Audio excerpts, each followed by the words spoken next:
We are planning for the beginning of planned instruction, which will begin May 4th. This is when teachers will lead new lessons and introduce new material, and it will be aligned to grade level standards. They will take attendance, and assignments will be graded at that time. And that is our plan now. Those things are subject to change based on how many students will be participating and will have the technologies that we have. We, as a district, have no plans to amend the academic calendar, and the school year will end instruction for all schools on June 12th, 2020. However, there will be expanded opportunities for credit recovery, special education, and programs to support students. Counselors will also remain available to assist high school students in preparation for college, or if they want to move into the work world, they need a work permit, working papers, as well as any student who needs social and emotional support. We know that this time is very traumatic for young people, and not only do they not have access to the other students in their classroom, they don't even have access in many cases to their friends. And so it's creating for many of our younger students some trauma associated with that, wondering when their life will get back to some sense of normalcy. Also wanted to provide an update around graduation and prom.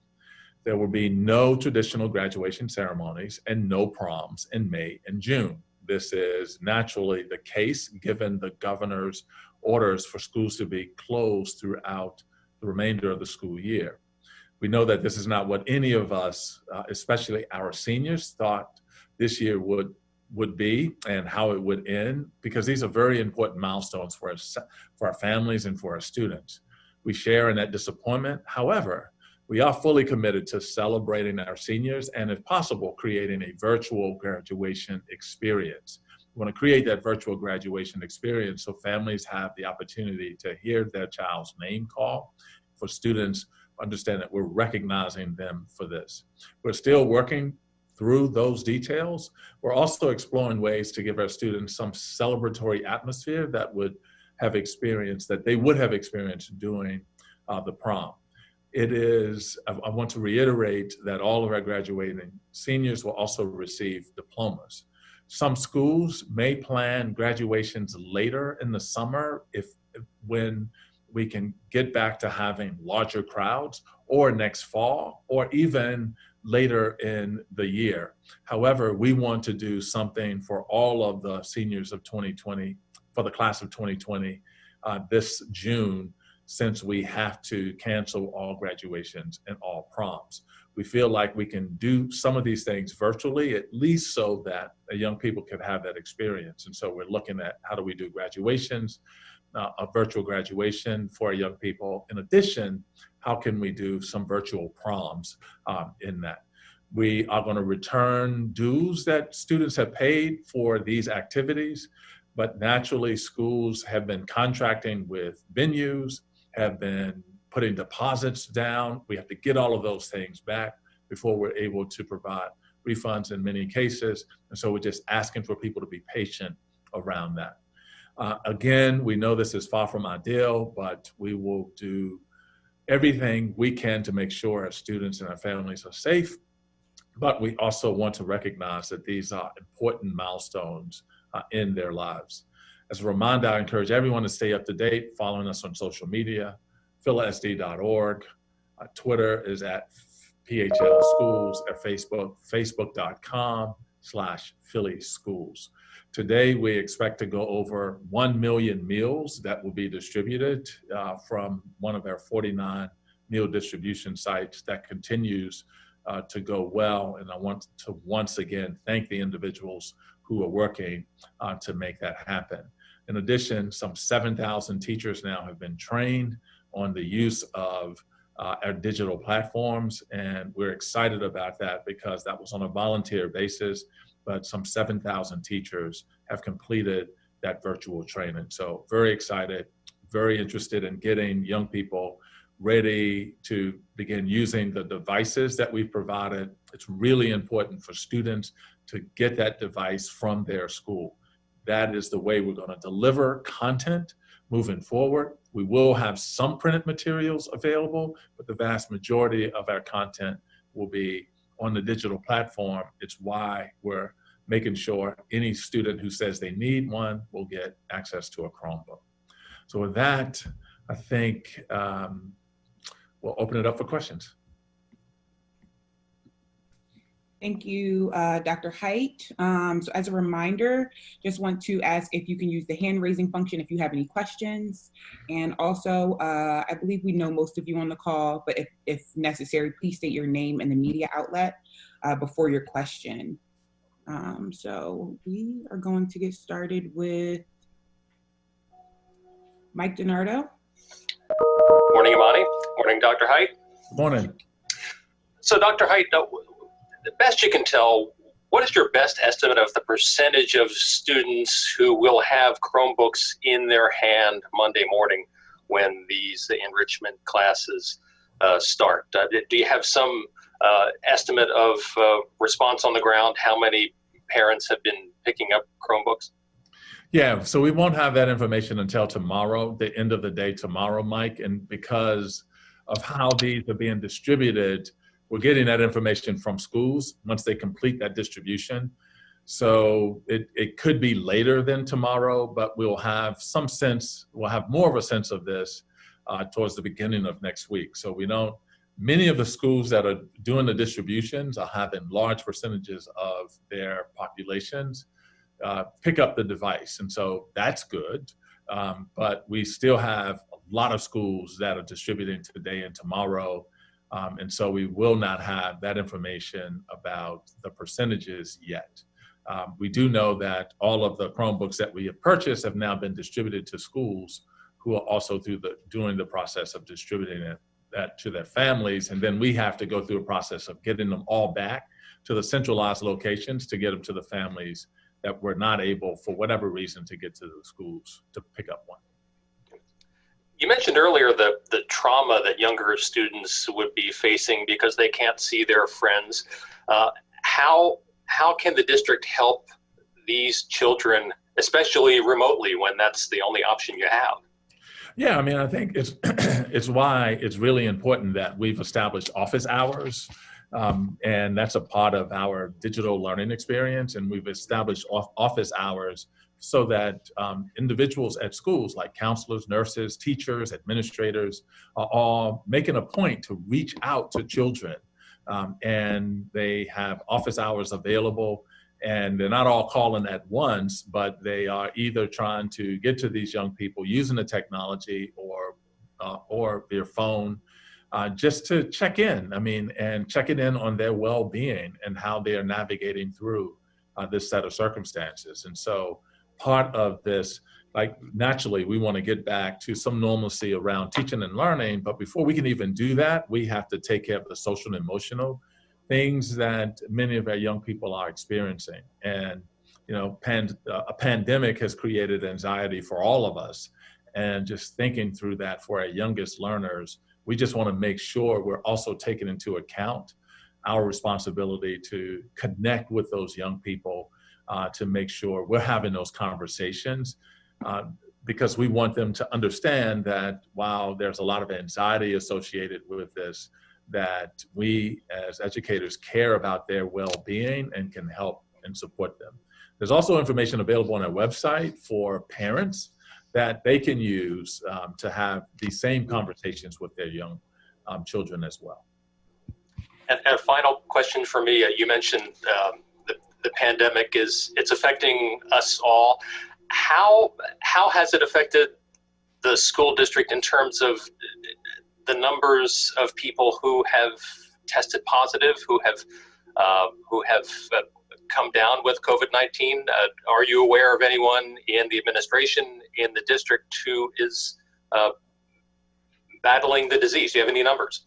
Yeah, so we have some numbers of individuals, but these numbers are, we have a website where we take reports, and if there's a positive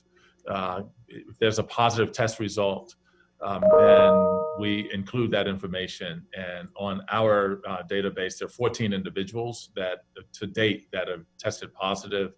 That is the latest information that we have. That all can change.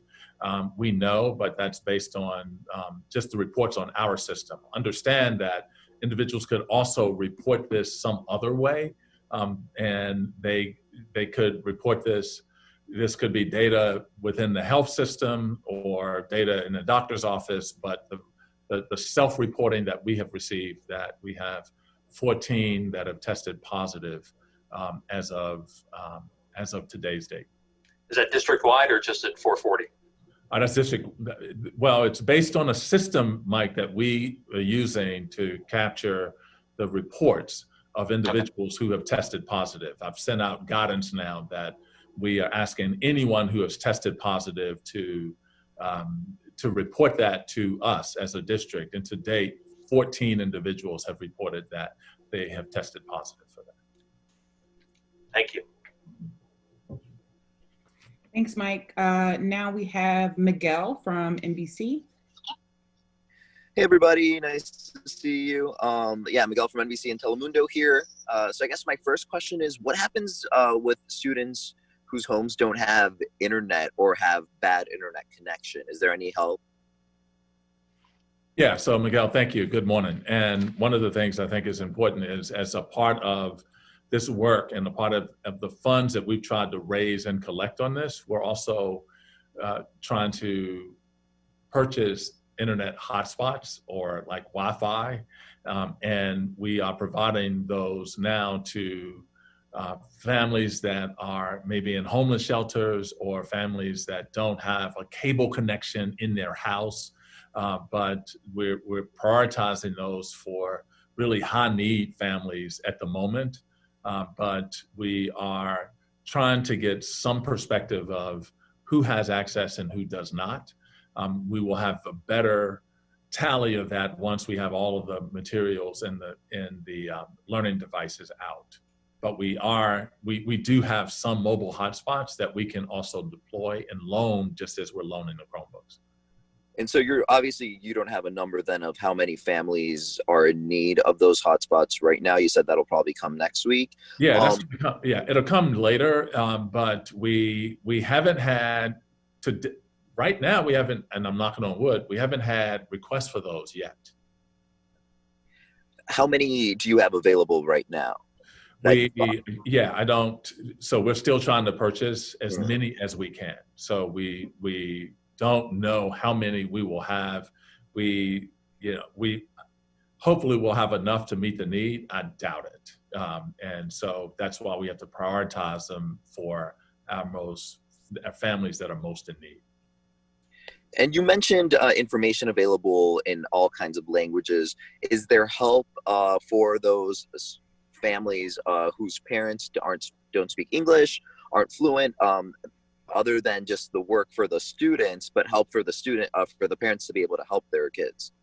Yes, in fact, we have hotlines in 10 different languages, and now we also have a hotline in those same languages for the use of the Chromebooks, actually, so that families who don't feel comfortable with that can also get information about how to use the Chromebooks. And so we encourage individuals to continue to use those hotlines because we are also cycling those calls through the IT department that could also help with the use of the Chromebooks. And my last question is there any work being done on the schools as they're closed right now, addressing other issues like asbestos? Yeah, so we've been given the green light, not the proverbial clearance, if you will, to go in and deal with some asbestos issues. That has been deemed an essential function, as well as lead paint, the removal of both of those things. And so we have now schools that are where we've been able to complete some projects that were slated to happen later in the summer. And some projects like the McClure, Nebinger, Richmond, and we're gonna restart the HERA inspections as well. But lead paint and asbestos removal have been projects that have allowed us to restart some of those in our schools.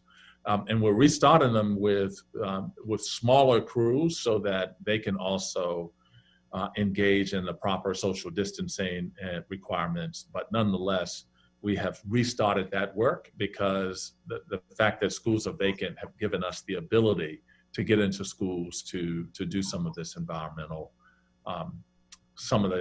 work that was scheduled. Thank you. Thanks, Miguel. Next, we have Kristen Graham with the Inquirer. Hi, Dr. Hite. I am wondering what will happen with students who aren't able to get online. I mean, are you anticipating that some students, because they live in homeless shelters, or you just won't have enough mobile hotspots? How do you count participation for those students if they exist or they will exist?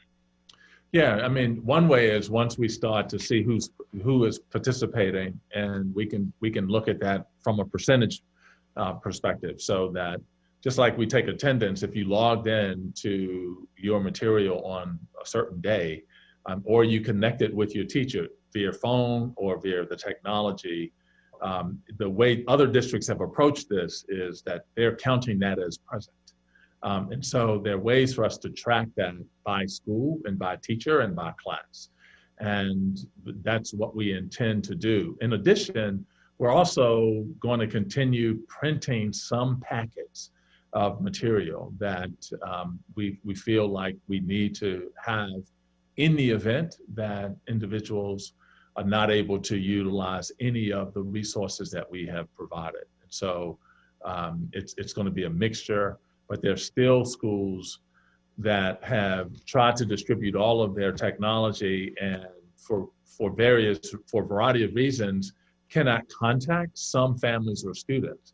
Some schools have even done home visits and are unable to contact families or students. And so we're going to work with other agencies to ensure that we are working with the best information, but the mobility and the transient nature of some of our communities will make it difficult to track where children are if they are no longer enrolled in one school, but may show up at another. And it's going to be an ongoing process to look at that. And we're learning from other districts who have already done some of the technology on how they are addressing these issues as well. And they're doing something very similar.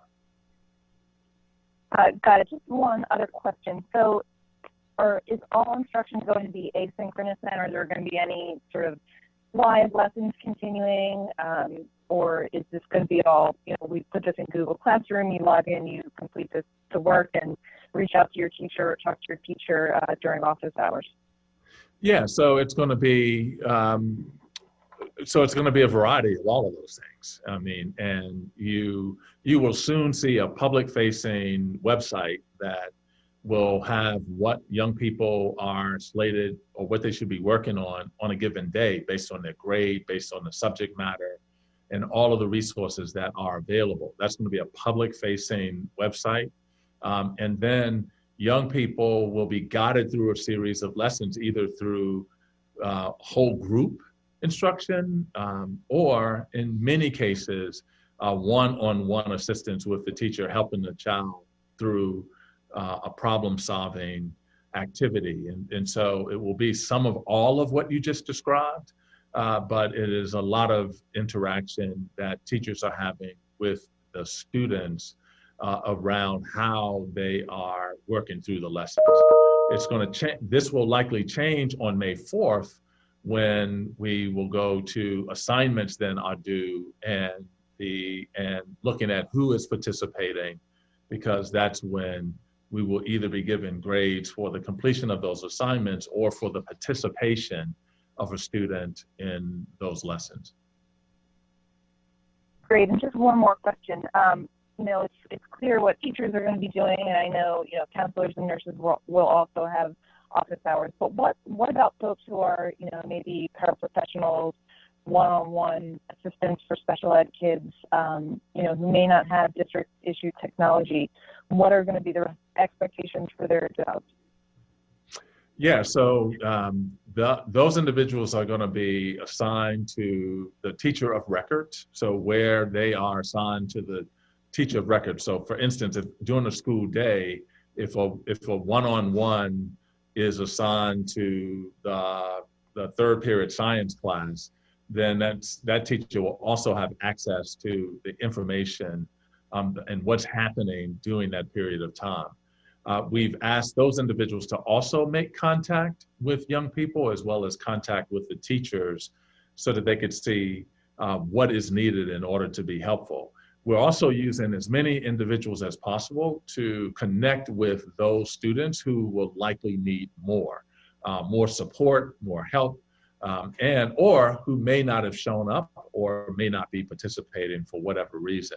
And so we can use a variety of individuals to help us coordinate those efforts. And that's how we intend to work with the one-on-one aides, the paraprofessionals, and other individuals, climate support staff who are in schools who could also provide additional support. And many of these individuals have already been connecting with young people.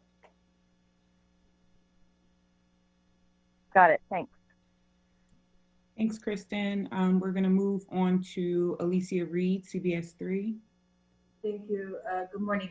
Has the district started working on what a virtual graduation is going to look like? And will the dates be the same, or do families have to just kind of sit around and wait for what those updates are going to be?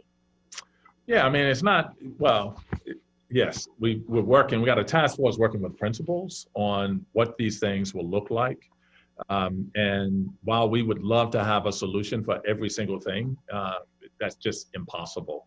One of the things that we are working to do is making sure that we both have something that recognizes all of the graduating seniors. But the thing that we wanted to do as soon as the governor made it clear we could not return to school was make sure they knew that we were not having the graduations or proms that were scheduled in May and June. And so we will have dates, the district will have a date for the virtual district-wide celebration. We will not have dates for every school's virtual graduation if schools choose to do that. And that would be based on schools providing that information. Once we know more about when we can all come together and convene as groups of individuals. So schools will be planning some of the virtual graduations themselves, but by the same token, the district is planning something to recognize all of the class of 2020.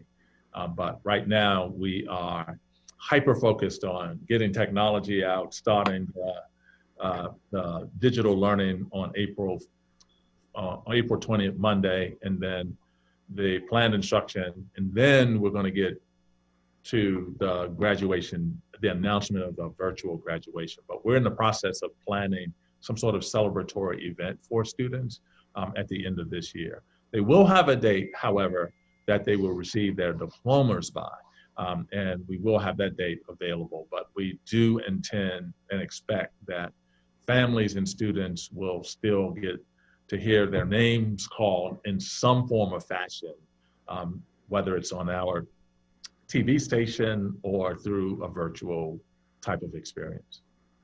Thank you. I have one last question. For high school juniors that were supposed to take the SATs this year, those dates keep getting pushed back. And so what will happen for next year? Are colleges going to be waiving SAT scores because of what's happening right now? Yeah, some colleges are already doing that we are aware of. I mean, and placement offices are leaving those open. We've been working with College Board to do that.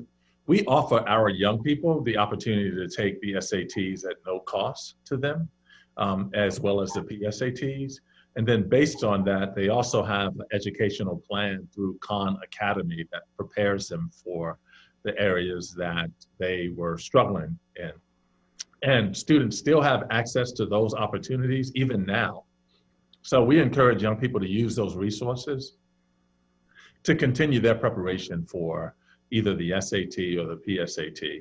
We are going to continue to work with colleges and universities on how they're going to approach the next year's admissions, because to your point, many of our young people may not have taken it or may not have the score they were hoping to have based on the test.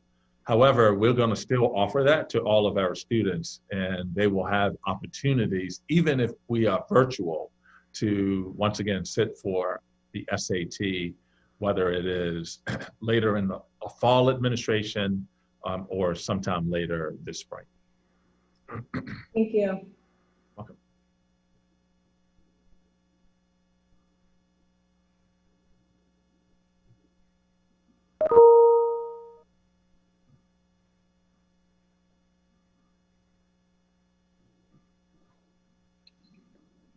Amana, you're muted.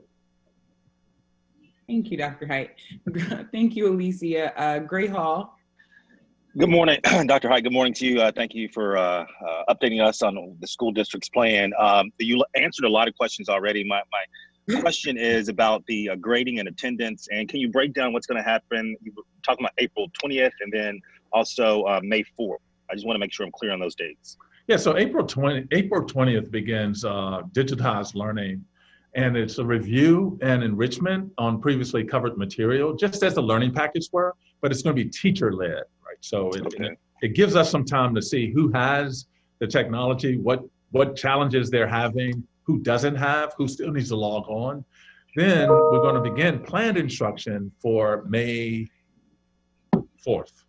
And on May 4th, the planned instruction then is going to require students to log in order to be counted present and participate. And so at that time, we do anticipate grading right now, and the grades will likely be based on their participation. And so many other districts that have done this already that were grading have used the participation as the grade, not the actual grading of the content material. And that's versus some states that have actually prohibited school districts from grading anything, given that we're operating through a pandemic. But we'll determine what we will grade and how those things will be graded. I am anticipating the grade will be more about participation than the actual content. We do have some students that though need to turn in some work in order to get to graduation and in order to recover a credit that they may need in order to be promoted. And we will have those opportunities for students to engage in those processes as well. And Dr. Hite, what is the workflow right now? So are students, I guess right now you're just trying to get all the Chromebooks out, so there's no work being done at this point with students? Well, students for the last 4 weeks have been working on the learning packets, right? So, okay. So the learning guides have been the work that's been happening. Teachers have been connecting with students if they had questions on the learning guides. But this week should end the second phase of the learning guides. So it's the second week of the second phase. The third phase starts Monday with the remote learning and printed learning guides that will go out. So students for the last 4 weeks have been working on the learning guides. And I know we've been out 5 weeks, but 1 week was spring break. So it was designed to work right up to April 20th when students would then begin the learning remotely. Thank you, Dr. Hite. You're welcome. Thank you, Gray. And we have Dale from the Notebook. Dale? Yeah, I have to unmute, right? We can hear you. We can hear Oh, you. we can. Good. Sorry, I can't get my camera to work. I can't figure it out. But so do you have? You said that 7,000 teachers got training and that it was all voluntary. I'm wondering if you are confident that all the teachers that need to have both the technology at home and the knowledge how to use it. Is there a way to track that? and how are you doing that? Yeah, no, I mean, one of the reasons we did the training, Dale, was to make sure that teachers who did not feel comfortable with that had the ability to have a refresher, if you will, of the content. All of our teachers had the ability to log into Google Classroom starting at the beginning of this school year. We have a school-wide Google account, and so everybody had access to Google Classroom. About 15% of our teachers were actually using that platform already. So we knew that there was a need to provide additional training, and we made the training optional for individuals to do that. We think that people wanted to have a refresher on how to use Google Classroom in terms of how to upload a document, how to share a document, how to create a Google Hangout so that children could talk with the teacher and to each other, how to allow other individuals to give feedback. And so all of those things were part of the fundamentals training that we did. All of our teachers have technology. We actually provide technology for all of the teachers, and started several years ago replacing their old desktop devices with either Apple computers or Dell computers. And so all of them have the technology. Some of them who were not able to retrieve those from their schools, we are actually providing loaner devices to them so that they don't actually have to go to their school to get it, but they can actually come to 440 and get a loaner device. And we bought devices to make sure they all had what they need in order to do that. And so we are looking at the numbers of individuals who've been trained. We have about 9,600 teachers, 7,000 have gone through the training. 15% of that 9,600 already felt very comfortable on that platform. We think that's a pretty good saturation, but you're never as good with this as one would like to be. And I would imagine that individuals will get better at it as they use it. And we had to make sure we were providing the time and the support for individuals to get better at it, but also to learn the fundamentals. So a lot of individuals had the training. That doesn't make a lot of individuals, I wouldn't designate everyone as a master in how to use that technology yet, but with more use, individuals will get much better at it, I'm convinced. And just as a kind of anecdotally, talking to various people, parents, students, some of them have been in constant touch with teachers. Others say they haven't heard from anybody. So I'm just wondering, I guess for the next 2 weeks, it'll be a little different than May 4th when you're expecting people to log in and sign in and all of this. So I'm just wondering how that's being monitored and to make sure that all the teachers are doing at least something or some minimal requirement in getting in touch with students. Yeah, so we did work from home guidance, and it was called remote working, and we provided that guidance to everybody, but starting April 20th, and we were encouraging individuals to reach out to have, but now everyone's going to be required to have office hours for students, and everyone is also asked to reach out to children and making sure they connect with students once a week. I mean, and that's personally, not just office hours, but that's making a direct contact with students. And that's not just teachers, but paraprofessionals, nurses, counselors, administrators. So people should see and feel a very different experience starting Monday as teachers begin to lead this effort. Okay, and one more thing. Do you have any estimate? Well, you said some students are totally off the grid, it seems. Is there any number you can attach to that? Hundreds, thousands?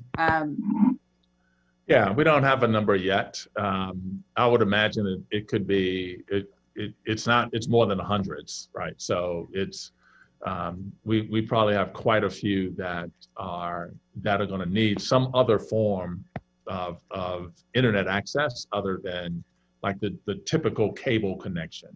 And I'm anticipating that to be in a couple of thousand, but we will see once we get the devices to our young people.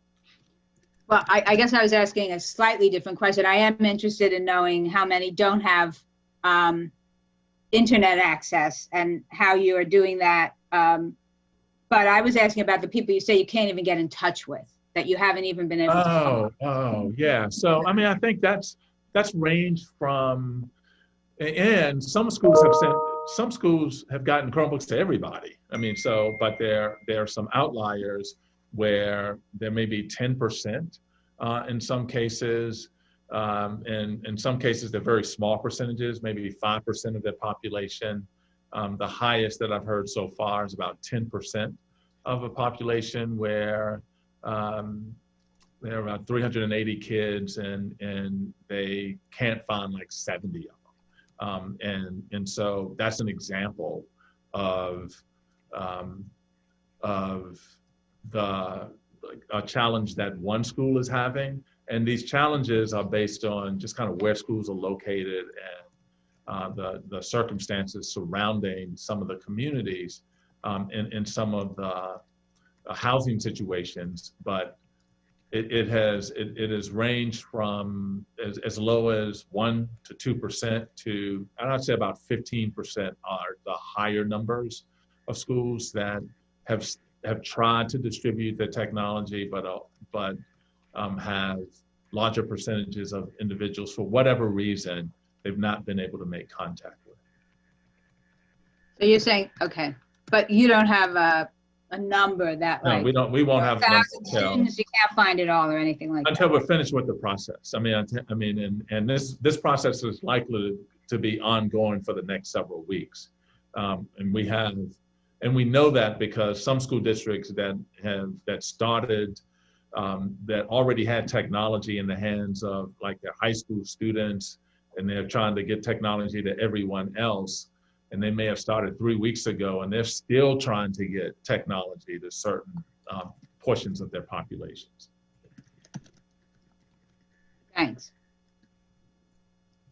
Thank you, Dale. I believe we covered all outlets, but Kristen Graham from the Enquirer has one more question. Sure. Kristen? So my follow-up is, of the 14 folks who have self-reported that they have the COVID-19 virus, have any been involved in like food distribution or Chromebook distribution? No, not to, Okay. Yeah, of the 14, no, none of them have that. That's it, thank you. No. All right, looks like we don't have any other questions. I'm seeing no hands. So thank you all again for joining us. Please feel free to reach out to the media relations team if you have any further questions. Thanks again for joining, and stay safe.